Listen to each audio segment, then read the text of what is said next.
This is my channel's weekly compendium for the week ending Monday, August 7th, 2023. Case file number 1228, written by Sock Purple. I remembered a song before it was written. My college roommate worked at the radio station and brought home albums right when they were released, so that he could decide if he wanted to play anything from them and just for the general enjoyment. One album he brought home was Sarah McCallan's Fumbling Towards Ecstasy. Yes, this was a long time ago. We listened together, enjoying it well enough, and when the fifth track, Mary, came on, I sang along as I knew it by heart. My roommate looked at me like I was crazy. Oh, I don't know where it comes from, but I've known this song my whole life. This song was written for that album, just like all the other tracks. It wasn't a cover and had never been released before. It isn't particularly important to me, it's just that I remembered it the same way I could remember the Carole King and Sheena Easton songs my parents played in the 70s, just something I had always known. I'm a skeptic, and this is impossible. I spent some real time trying to find some reference to this track having been written well before the rest of the album and maybe covered or performed elsewhere, but I found no such evidence. It is really unimportant, but just so damn inexplicable. Case file number 1229, written by Kangas Kasi, Unreal Power of the Eyes. You know that feeling that someone is staring at you? Imagine that, but tenfold, like a group of people was all suddenly staring at your neck. I got that feeling, twice right before something went wrong. I called it the eyes, when talking about it to my friends. First time when I was walking in thick snow with my dogs, and it stopped me in my tracks. My dog didn't stop, and only a few steps ahead, he fell through ice into a body of water I didn't know existed in the area. I still don't know if it was a little river or a pond, because I didn't stay to check. I had a dog to pull out of the water and rush home so he didn't freeze, and when I tried to find the same place in the summer, I couldn't find any water where I thought I had been. The second time, I got that feeling in a forest again, but ignored it. The ground gave away under my leg, and my leg got momentarily trapped in some kind of animal tunnel. I twisted my ankle real good and had to hop home while using a big tree branch as a cane, but was fine in the end. I have gotten the feeling since, and I just bolt out of the situation now. I don't know if my animal instincts are just on point when it comes to the ground under my feet, if it's sturdy or not, but that feeling of being stared at is horrifying, and it just feels very unexplainable to have known something was about to go bad just before it did. Case file number 1230, written by SD for BDA, the Chiropractic Guardian Angel. I had graduated high school and moved back to where I grew up as a young child. Moved in with my grandma. I had been visiting a chiropractor where I had lived previously due to injuries and whatnot. Anyways, I had been telling my grandma that I needed to find a chiropractor in that area as my back was giving me issues. Too much powerlifting without proper instruction, and wrestling had done a number on it as well. The first weekend that I was there, we went to the grocery store to get some food. In one aisle, a lady started talking to me like we already knew each other. I wondered for a little bit if it wasn't somebody from the church that I had attended as a child. She told me never to go to the chiropractor. When I asked her about it, she told me that their adjustments can go wrong, and there was a young man that she knew that died after having a spinal adjustment. Not going to lie, freaked me out a little bit, because I had a spinal adjustment that actually allowed me to continue to play. But yeah, this lady continued to tell me about how people have died after chiropractic adjustments. There was no lead up to this conversation other than her saying that I looked athletic and might consider it. The second the conversation ended, my grandma walked back up to me and asked what I was doing. I told her I'd just been talking to the lady right there, and how funny it was that she walked up to me talking about chiropractors after I had just told her an hour ago I needed to find one. My grandma asked what lady I was talking about, because she never saw me talking to one as I was perusing the items on that aisle. I turned to point her out, but she wasn't there. I don't know if the conversation with my grandmother lasted longer than I thought, or what, but the old lady was gone. Case file number 1231, written by Not a Wolf. The Mysterious Wolfman. On to the story. I live in a fairly small area, like a 700-person town and a 30-minute plus drive to the nearest fast food establishment. This is a rather rural location in northern Michigan. This took place in the fall of 2009. I was 18 at the time. While driving home from a fairly late dinner with my father, we noticed what was presumably my neighbor's son standing in the road 3 blocks from our house. It was quite dark out, close to 11 p.m. Our direct next-door neighbors are a bit off. I can't quite explain any one thing that denotes weirdness, but they are just kind of different. The father is 60 plus, and the kids were in their very early teens or even younger. The household rules seem somewhat strict for the children. I am fairly certain a television does not rank among the possessions of their house. They are somewhat evasive if you ever try to speak to any one member of the family, and they quickly depart to avoid any further conversation. Weird, but not excessively unnatural in any way. So, standing in the middle of a dark road, we see what we believe to be one of their boys. The only discernible piece of clothing from the distance we were at was a gray hooded sweatshirt.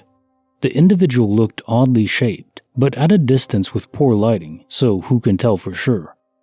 Since we were only a few blocks away from our house, we were not traveling very fast, and as we slowly approached the person standing in the road, he dropped onto all 4 limbs and waddled into their yard in a somewhat noteworthy manner. Both myself and my father were somewhat stunned by seeing this odd child hanging around in the middle of the night. We kind of brush it off as, my God, what the hell is with these people? And pull into our yard directly in front of our house. After leaving the car and making it into the house, I make directly from my computer and sit down to begin logging into TeamSpeak and my online game of choice for the night. A quick interlude to describe my computer area. It is in the living room and a rather long one at that.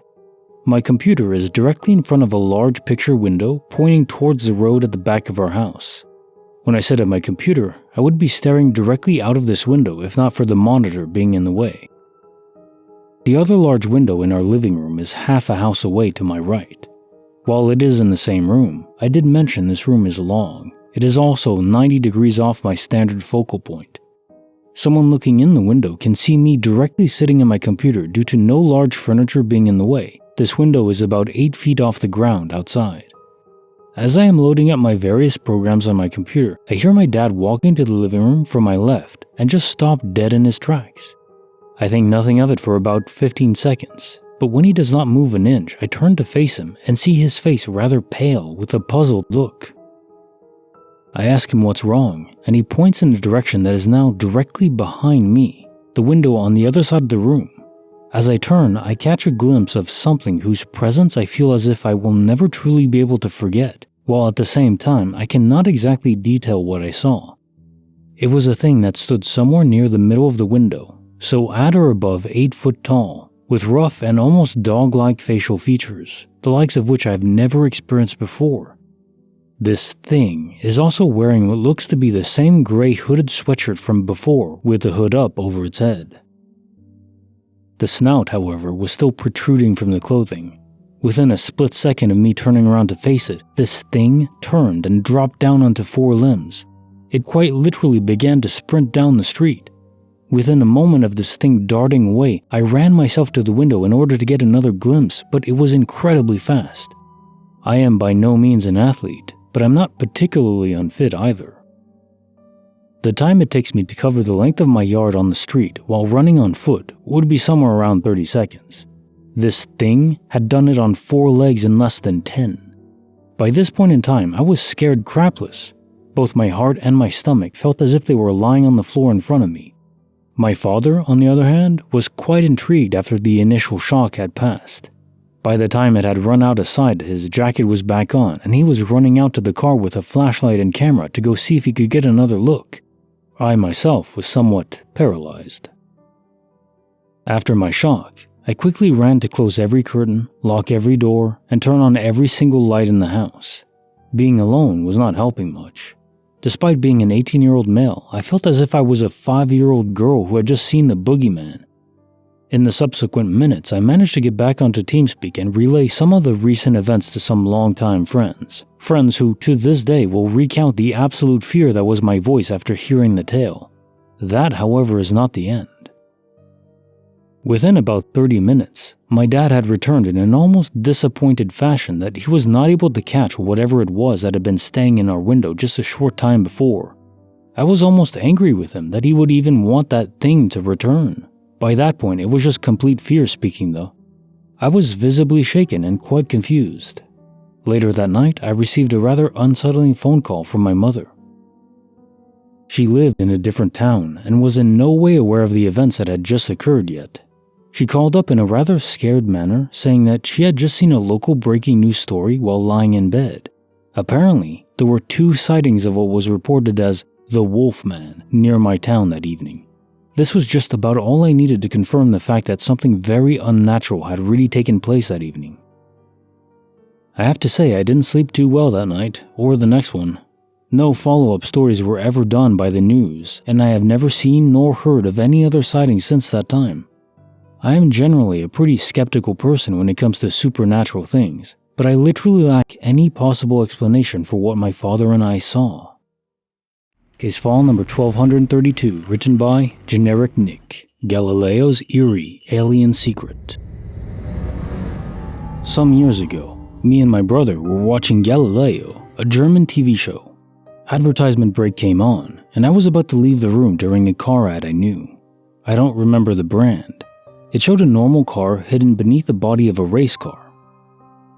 Suddenly, the picture became grainy, accompanied by white noise audio, while the image morphed to show what looked like a very convincing alien. It had a cone-shaped head with no apparent neck. The screen cut off just below what looked like the upper end of a shirt. Its skin was covered with thick, greedy fur. It slowly turned its face towards the camera. I could see 2 eyes and a mouth.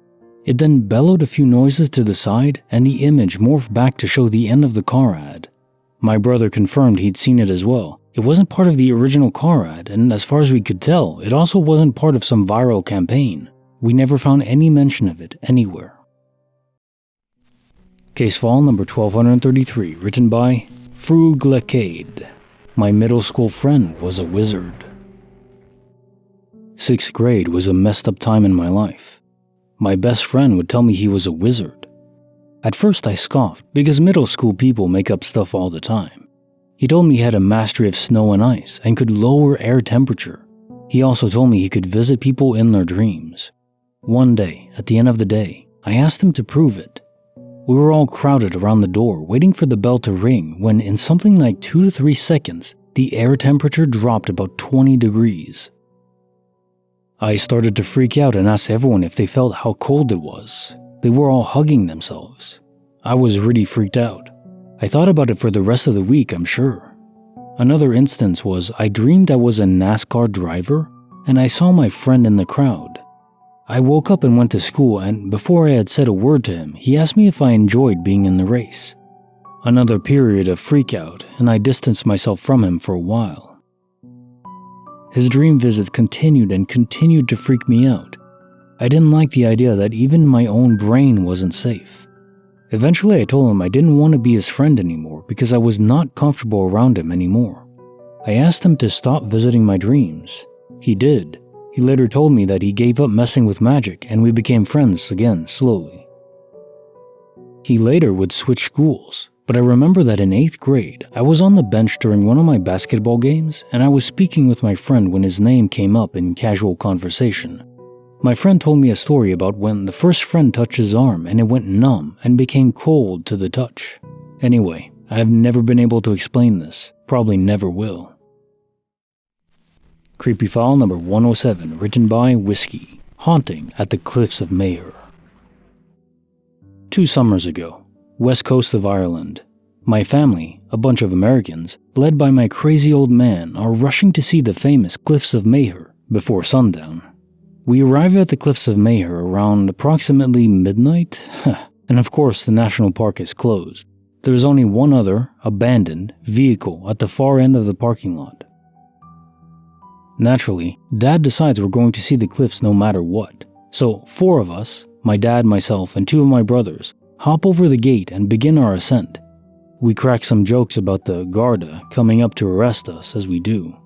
We can hear the waves of the Atlantic Ocean crashing up against the cliffs, but we can't see much at all. The only light is that of the moon and the stars. Now, I don't know how many of you have actually been or seen the Cliffs of Moher, but they're actually a pretty cool thing. There's a big set of stone stairs leading up to a ridge that overlooks them. At the peak of this ridge, I see an old, medieval-looking tower. I'm a little loopy from sitting in a packed minibus for several hours of driving, so I pretend I'm a Viking storming the castle. I start gallivanting up the stairs, probably causing a ruckus as I go, and I start to get away from the others. Finally, get to a point where I need to take a breather, and I look to my left to hopefully get some sort of view of the water. But there, looking out over the sea, is a woman, mid-20s I'd say, dressed in dark but modern clothes, and she's just standing there, staring at the horizon. I froze. I don't make a sound. She turns around and looks at me. I can't make out her features, but she doesn't seem friendly or happy to see me. Maybe 10 seconds pass. I hear my family members coming up the steps. The girl turns and just guns it down the stairs. She's at the point where my family is and just runs right past them, ignoring my dad's jovial, "Hello." She runs all the way to her car, the one parked at the far end of the lot, apparently, and speeds away. That's it, she's gone. Weirder thing was that we came back the next day when it was light, and I went to where she was standing. In the stone, there was a little image drawn. Could have been a fleur-de-lis or maybe a face, something symbolic, but I'll never know. So we began to speculate. Was she a jumper about to commit herself to the sea? Was she tossing ashes over the cliff? Was it a true-to-form banshee? All I know is that it kinda scared the crap out of me. Case file number 1234, written by I Am No Man When Pizza Disappears. I was at home alone when I was about 14. Ordered a pizza. Half an hour later, I see a kid on a tricycle riding up my driveway towards my door, followed by a man with a box. I automatically assumed it's the pizza, not really wondering why he had his kid with him. The pizza place is close, so I thought maybe they walked. I go to the door and wait for them to get closer. Nothing happens. No knock. Look through the peephole and nothing. Open the door and look around to see nothing. First and only time in my life I've gone outside and done the stereotypical look around you see in the movies. You know, the movie where you're yelling, "Go back inside, idiot," on the screen. My house has a driveway that leads to a sidewalk and then to our door. I saw them maybe 10 feet back from my door when I went down, and then they were gone. I have no idea what happened or what I saw. They weren't anywhere down the street, they were just gone. Still can't explain that. Case file number 1235, written by Anonymous. The Chilling Encounter on Wilsonville Road. Okay, I'll share. I was 12. It was sometime in October 2002. I played softball as a kid, which dragged on from the summers into Sundays of fall. Oftentimes, my softball games were in Newburgh, an hour-long drive from Portland, my hometown. My dad would often drive me at 7 a.m. in order to make it on time. We always drove down to Wilsonville and then took Wilsonville Road to Newburgh to beat traffic. One morning, we were driving along the road, an extremely familiar path at this point, and emerged through a grove of trees and forests into fields and orchards. It was 7:40 a.m. or so, an overcast day and a chilly morning. There weren't any cars on the road but ours. At the edge of the grove, my dad and I saw a man cross the road from right to left and stepped out into our lane. He was dressed in jeans and a red flannel shirt. He looked like a farmer. Dad slammed on the brakes and I threw my hands on the dash, lowering my head in preparation of the hit. When I looked up a fraction of a second later, there was no one on the road. My dad had this blank look on his face. He didn't say a damn word about it, even though he stopped the car. We sat there in the road for a minute or two, looking for this person, before he drove off. We didn't hit anybody. There was no one there. I asked what had happened, but he said nothing for the rest of the trip. I know there's no way a person could have just run off the road on either side. To the right was a steep uphill embankment that led to a shallower hill. It was a bit of a climb to get up there. We would have seen him scramble. To the left was a steep downhill embankment leading to a couple houses and covered in thick ivy and ferns. The person would have had to run across the road and somehow shimmy down the bluff in half a second. There's no way. I asked my dad about it today, and he said it was a tree stump. Yeah, Dad, I can't explain it either. Bonus file, written by Derparelli. This ghost just wanted to play ping pong. I had just arrived at a crowded frat party back in college in a large, old frat house with some friends from the dorms. I was leaning against the door frame of an empty room, chatting with one of my friends and waiting for a turn on the beer pong table. Only a few feet away were dozens of college kids mingled. In the empty room, there was another regulation-sized ping pong table with cups filled with water set up at both ends for playing beer pong. But since the room was smaller, no one really used that table since it was so cramped in the little room. As my friend and I were chatting, all of the cups on both sides of the table fell to the floor, spilling all of their water.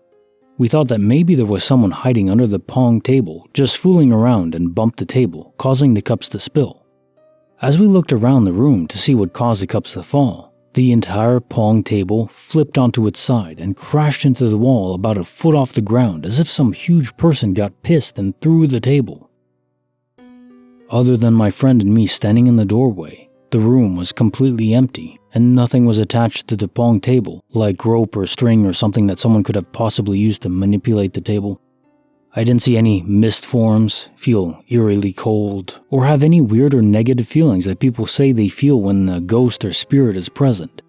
We were the only two people at a huge party to actually see what happened, but everyone heard the crash. After explaining to the president of the frat what had happened, he didn't seem fazed at all. Turns out, creepy crap like that happened a decent amount at that house, although it was usually little stuff like doors opening and closing, or small objects being misplaced or knocked to the floor. I like to think I'm a rational person. I never believed in the paranormal before that had happened. Case file number 1236, written by Exist Alive, My Mysterious Week in Norway. In 2011, I was doing the post-college backpack through Europe thing. I made it to Oslo in early June with my backpack and some clothes, a laptop, wallet, with a credit card and debit card, and a €20 bill. I go to the main train station and try to buy a pass. It doesn't recognize my card. I Skype my dad to call my bank. It's not on their end. I change my €20 into krona and buy a bus ticket to my hostel, so I'm at least somewhere with a bed and food. I try running my card there. No dice, and the employee mentions the banks are going on strike at midnight. I walk across the street and try at a gas station. Still no. The hostel lets me come in and go to my room. I'm starting to wonder what the heck I'm going to do in this incredibly expensive country for a week with no money at all. This woman shows up in my room who is apparently local and says if I let her borrow my laptop so she can apply to a job, she'll take me to an ATM in town. Deal. We walk to the grocery store. They're not giving out cash tonight. No worries, there's an ATM across the street, but it has a sign saying it's out tonight too. It's okay, she knows of another one that's a little farther out, but won't be as popular. We walk 3 miles of back roads and trails. I spend the time wondering if this is how I disappear while she talks about horses. And we suddenly come out into a random Norwegian suburb strip mall with an ATM and a line. This ATM actually takes my card and I withdraw enough cash to get through the week. We then walk our 3 miles back and return to the hostel right around 11:30 p.m. in the last gasps of Norwegian summer twilight. The next morning, the woman is gone and I wake up. The bank strike also gets called off and my card works everywhere I try for the rest of the week, including the main train station. Weirdest freaking thing, and it's not supernatural or whatever, but like, what was she doing there? Who knows how to walk from a hotel to a strip mall 3 miles away, pre-smartphone and constant GPS? Why did my cards start working? Or maybe why weren't they working before? Case file number 1237, written by Kyle's Bad at Privacy, The Secret Bullet. This is a big source of shame and embarrassment for me, and I believe I was somewhat traumatized to the point of my mind actually selectively deleting memories to save my ego, but here's how I remember it. I had just got back from the shooting range with my 9mm weapon and decided to give it a good deep clean. Took the weapon apart, scrubbed all the mechanisms, got it done. Nice and clean. Put it back together. There was no magazine in it. I pulled the trigger and the weapon fired. The bullet flew through my house, damaged some walls and broke a window. I was in shock. I know there's no excuse. You should never pull the trigger unless you're ready to shoot. I don't know why I did it.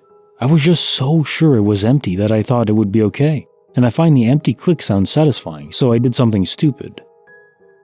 Here's the weird part. The way the slide moves over the rack, it's not possible to reassemble with a bullet in the chamber. The bullet would have been in the way of the slide as it slid backwards, and it wouldn't have fit together unless I removed the round first and then put the round back in later. I have no memory of putting that round in, and this is my memory. 1. Pull the slide back into position. 2. Pull the trigger. There was no time for me to have put the round in, because there was no magazine. I would have had to carefully and deliberately place the round directly in the chamber. I actually went a little crazy when it happened because I couldn't understand how it was possible. I had to talk to a psychologist who told me the possibility of me blacking out or selectively deleting the memory of my dropping a round into the chamber as a way to save myself the shame. But I still struggle with this because I really don't remember putting that round in, and why would I put a bullet in just to shoot at my wall? I get that I did one dumb thing by pulling the trigger in the first place, but dropping a bullet in and then pulling the trigger right after is just too much for me to accept that I actually did it. It's been 3 years and I still haven't touched my weapon since, other than to move the safe when I moved, which I did without opening the safe. 2 days later, I'm walking in the shopping center parking lot near my house. I'm on my way back home from grabbing cigarettes and a drink from the convenience store when I randomly glance down and notice something metal and shiny.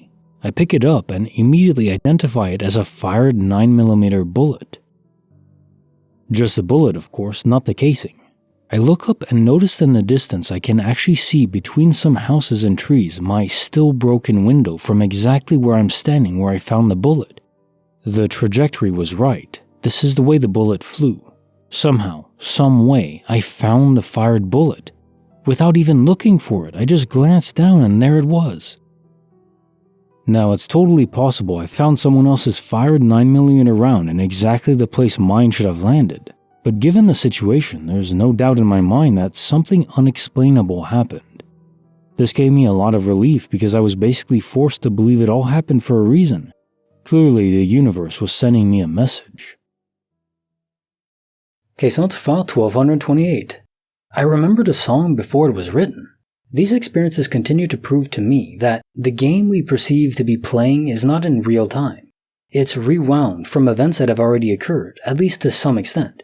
How far ahead reality has already been written or played isn't possible to determine from within the replay that we're experiencing, but far enough ahead in this case to have already experienced this song a few times, enough to have those lyrics embedded into your long-term memory, for them to feel, again, as if you were remembering a song that was in the 70s that you'd listened to probably hundreds of times. It's all up there in your noggin. You just don't realize it until the memory is called upon. Case notes for file 1229. The unreal power of the eyes. I think this is another instance of future knowledge continuously gobbled up by your subconscious mind, fed to your conscious in the form and feeling of the eyes as you described. Or I think how most people would describe it, spidey senses. I have it too. Not to the extent you described, but it saved me from external harrowing events here and there. I remember one time walking near downtown Montreal listening to a podcast, somewhat late at night but there was still light out. I was looking straight ahead, mostly slightly down, but not paying much attention to my surroundings or anything above me. Then I stopped walking. No reason to. I just stopped. I knew it was like I wasn't even in control of my body in a certain sense. And a few seconds later, a somewhat thin, probably IKEA shelf board fell down on the sidewalk. I think probably from like a bookcase or something. It wasn't too long, but it was notable. Around where I would have been if I had continued walking. No idea what apartment it was from, too high up to see it. I doubt it would have killed me, but it would have left a nasty bruise or scar, maybe a concussion. Just goes to show you that what's going on inside here is more than we are consciously aware of. Sentience that we experience is a tiny little sliver of nothing compared to the total ocean going on in there. So never underestimate your subconscious. Case notes for file 1230. The Chiropractic Guardian Angel. So chiropractic medicine always intrigued me. There's a certain logic to it. The idea that if you alter the orientation or pressure in the spine, it can relieve or even cure other maladies. But that said, the spine is not something I mess with without rigorous study. The logic, of course, is in how vital the spine is to the function of the human body. There's no doubt about that fact. but I don't want anyone messing with my spine if it can be avoided. If you do need some sort of spinal treatment or surgery, well, best see a trained surgeon for that, right? Much more expensive, but I'd bet less risky. The Grandma Guardian Angel appears to agree with this assessment. And now time for the fact of the day. Tea time. Since the end of World War II in 1945, all British tanks have been equipped with all the items needed to make tea, including a boiling vessel that heats water.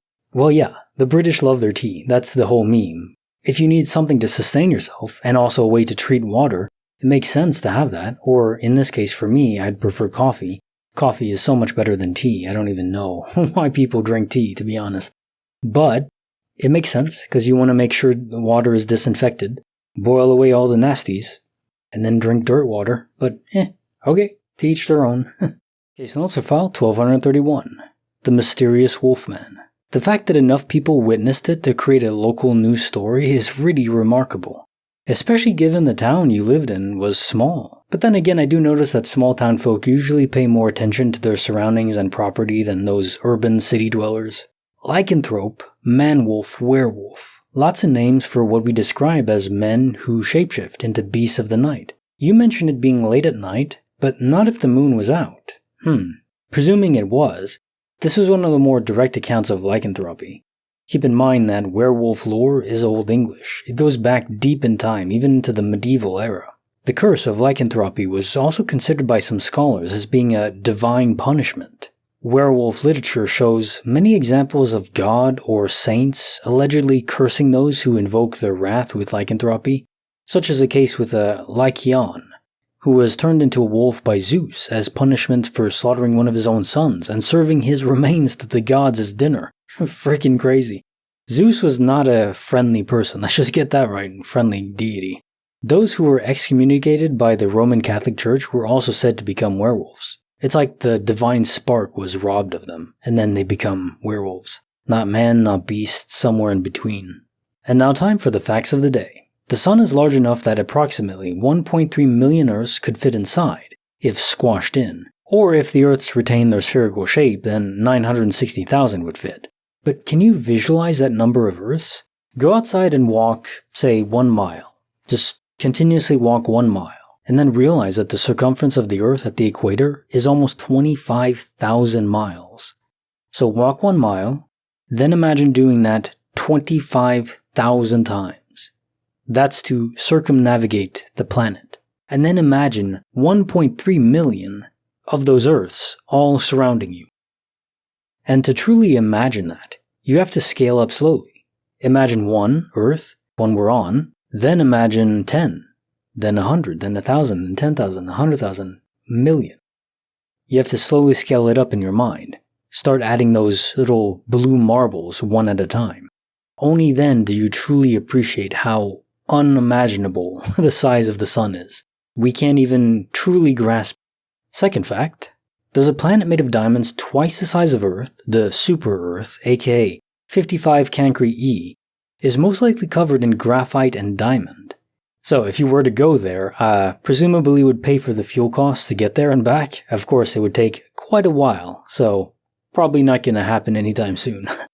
Still, it just goes to show you that what we perceive as valuable really is mostly down to practicality and use. Diamonds have a lot of uses, but also scarcity and rarity, which is also why diamonds on Earth not really that rare. We can make them now synthetically, and they're even better than the ones we find just in the Earth. Diamonds aren't really, they're useful, but not really that valuable.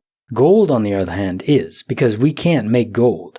Gold isn't just made in a star, by normal fusion. To get to gold beyond iron, which you can't normally fuse beyond iron in a star, you need a supernova. That explosive event is what creates gold. That's all the gold we have is from dying stars exploding in ultra-violent events. That's why I like gold a lot. It's pretty spectacular. Case notes of file 1232. Galileo's Eerie Alien Secret. Well, that's the end of my night if it ever happened to me, that's for sure. I have a phobia of watching TV or a show on my computer, and then it transitions into where the characters know I'm watching them, and they start watching me. I don't think there's a word for this exactly, for this fear. I don't know it. But anyways, this would qualify. With the added alien horror twist, And you know it's not all in your mind since your brother saw it too. Was it a hacked broadcast? That used to happen a lot back in the day. There's a Max Headroom that comes to mind. But given that there were no accounts of anyone else reporting this, if it was a hacked broadcast, a ton of people would have seen it. If it wasn't a hacked broadcast, then some aliens messing with you? I always wanted to be aliens, but they probably have stuff better to do than just messing with a random person's broadcast. Case notes file 1233. My middle school friend was a wizard. It feels pretty cool how all this is rationally explainable to me. Beyond your friend being a wizard, which has a certain childlike appeal, even into adulthood. After all, I'm still waiting for my Hogwarts letter, hasn't arrived yet. Looking around for owls. To drop the temperature in the room required significant energy drain. All that heat energy. We know spirits can accomplish this, so why not our own soul that is tethered or embedded within our own bodies? A spirit is just detached from the body, but it's still there. Your friend discovered how to will that energy drain from his own soul, so basically siphoning energy into his own soul. I wonder if he felt like more energized after that. I don't think you feel your soul, so probably not, but it's interesting. And then dreamscaping, projecting his soul into your mind as you slumber. Nothing particularly wild about that for us, we know about that going on. What is wild is the fact that he had mastery and control over this ability. I've never heard of someone having that level of control over it. That's what's spectacular. I wonder if evolution is at play though. Some random mutation that altered his mind sufficient to be more able to directly interface and control his soul. I think even the CIA was trying to study this, seeing if you could remote view areas. So not directly in people or their dreams, but still like physical areas of the world. And I think there was some success with it. So maybe some people, very rare, have that ability to control their soul more, direct it, almost like a pet. Case notes for the creepy file number 107, Haunting at the Cliffs of Moher. So reading your description makes me excited to visit the Cliffs of Moher one day. Never been to Ireland, but it's always been interesting to go. The Irish spirit is pretty strong. Had to be given the famine. If your culture evolves from that, it's going to be pretty hardy. I'm reminded of the scene in Harry Potter with Dumbledore just apparating on a cliffside on the edge of a coastline in a tumultuous sea, waves crashing on this little cliffside. They're kind of in the ocean, but just near the coastline. Such a nice scene and amazing music too. What a sight that'd be in real life though. And I doubt she was a banshee. Those creatures are terrors to hear. They also don't drive cars. It would be a very modernized banshee, boss babe going to work. Just don't be around when they scream or they get angry. And now time for the facts of the day. The circulatory system is more than 60,000 miles long. This fact really just represents that we have so much, you could say circuitry in our body. It's more like plumbing, I guess. There's a lot of tiny capillaries, tiny veins, and then, of course, the larger arteries. But there's so many of them. And your blood is constantly flowing through all of it, all the time. Your heart is pumping along, keeping that pressure elevated and blood circulating. I find the human body as fascinating as space. Even though I don't really understand it, I'm not a doctor, wouldn't even approach that. But I have another fear of any needles going in my veins. It's not just a fear too, I have a physical response. If I need to get my blood taken or anything, when the needle goes in, I feel odd, a bit, lightheaded and everything, but I'm okay. Then when the needle comes out, my body shuts down. My heart rate collapses, blood pressure collapses. At one time I even fainted. It's not the pain. The pain is, annoying, but it's fine. It's just a physical reaction to it. My body really does not like anything going into my vein. In fact, number 2, we only recently learned how bumblebees fly. Because if you look at the weight of a bumblebee, and then the mass of their wings and how fast they can move it, well, if the wing goes up and down and generates lift just on the downward push, it's not enough. They wouldn't be able to fly. Bumblebees actually go back and forth, more of a horizontal flow. And this creates a type of lift that is in both directions. And when you do both directions, then the weight of the wings is enough to generate enough lift. So it's pretty cool that not just, it was in 2000 or something that they figured it out, but just goes to show you that there's a lot of little mysteries that maybe don't get a lot of focus because they're not that important. But we didn't have it figured out for, quite a while. Okay, so let's file 1234. When pizza disappears. It's through the looking glass. In this case, quite literally, through your own home's window, you saw a parallel world where indeed that delivery was being made by someone walking their son, in tow on a tricycle. If the pizza place is nearby, then it's not that crazy. Sounds like a very cute neighborhood. I miss when kids could ride bikes anywhere. That was me, just going around, walking, riding bikes with friends. Go out at 9 in the morning and back at before sundown. That was the rule.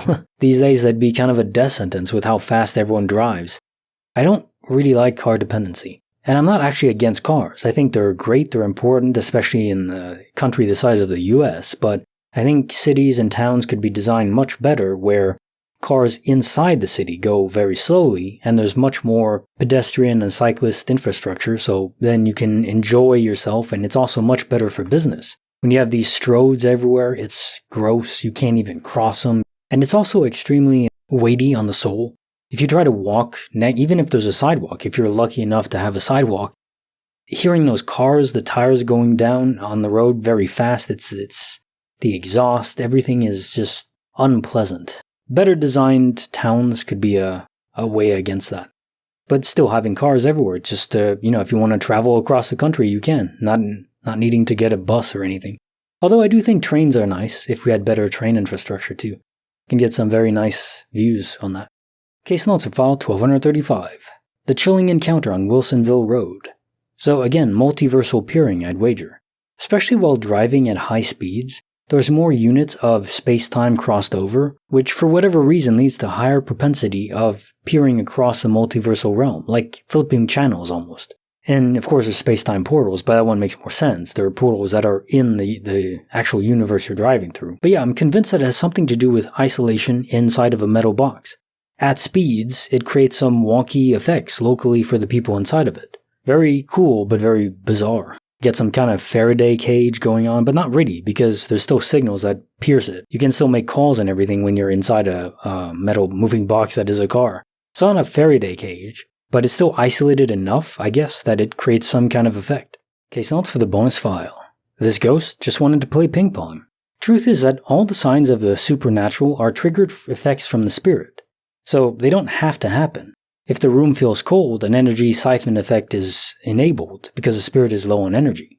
I think the mist forms when they're attempting to break through the thin membrane between worlds. And then if they do, they don't have to go back right away. So that's why you don't always see fog if you see a spirit. But if you do see the fog, it may represent them trying to break on through. Though this being an old frat house, well, this spirit sounds like it's very angry.